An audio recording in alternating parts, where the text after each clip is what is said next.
itong ICC, gusto akong ikulong ng mga nila. Ako, kung may kasalanan, kung talagang may kasalanan, at tapos sabihin mo sa akin, ito ang nagawa mo masama, ay abogado ako, tignan natin.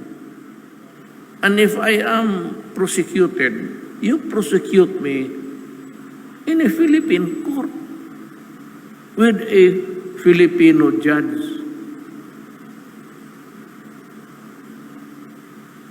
And governed by the rules of court on evidence.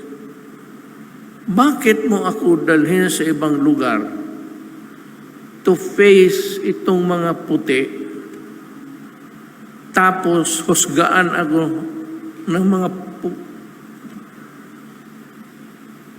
ituloy ko na lang para malabas ko rin yung galit ko. Ito mga anong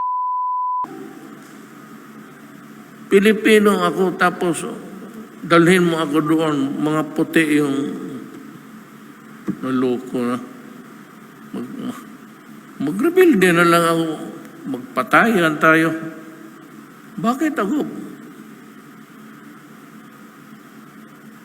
Ako, sigurado ako, wala silang jurisdiction sa akin.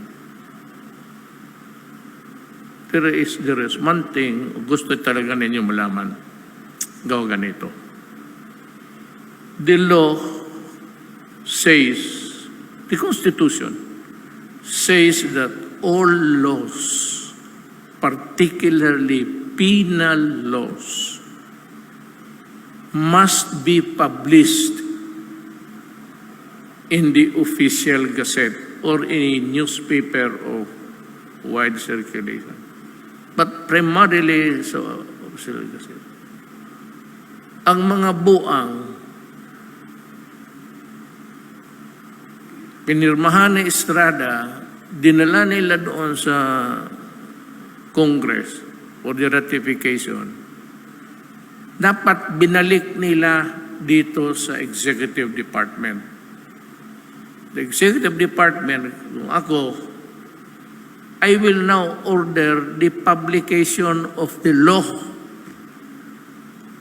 Yung ICC law rin na crime against whatever crime is there, you have to publish it because that would put everybody, every Filipino and all on constructive notice na may batas.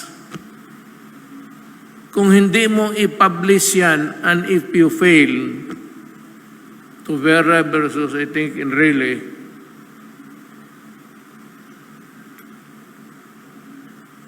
there is no law at all. Kasi pagkatapos ng Congress, dinala kaagad nila and appended it sa Rome Agreement. Without the publication, because the publication, parang yun ang constructive notice na, hoy, mga Pilipino, may batas tayo. Ako mismo, abogado, hindi ko man alam. Mabaski alam ko, but hindi nila, you have to comply with the law. Now, if you insist on prosecuting me, itong mga ICC, itong local, makinig kayo for your education. Pag hindi ninyo nagawa yan, walang mangyari. You cannot bring me within the jurisdiction of your ICC. Because dito, sa Pilipinas pa lang, you have deprived me of my constitutional right. What is that? That no person shall be deprived of life, liberty, or property without due process of law. What is the due process? The publication.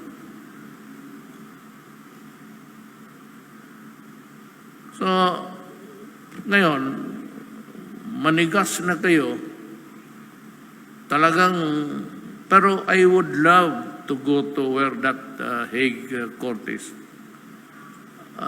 without necessarily submitting to its jurisdiction. I would like to give a speech there. And worst comes to worst, kung talagang may trial, then my first witness will be De Lima. Siya man ang sige daldal. I'm not trying to pick a fight with any of you here.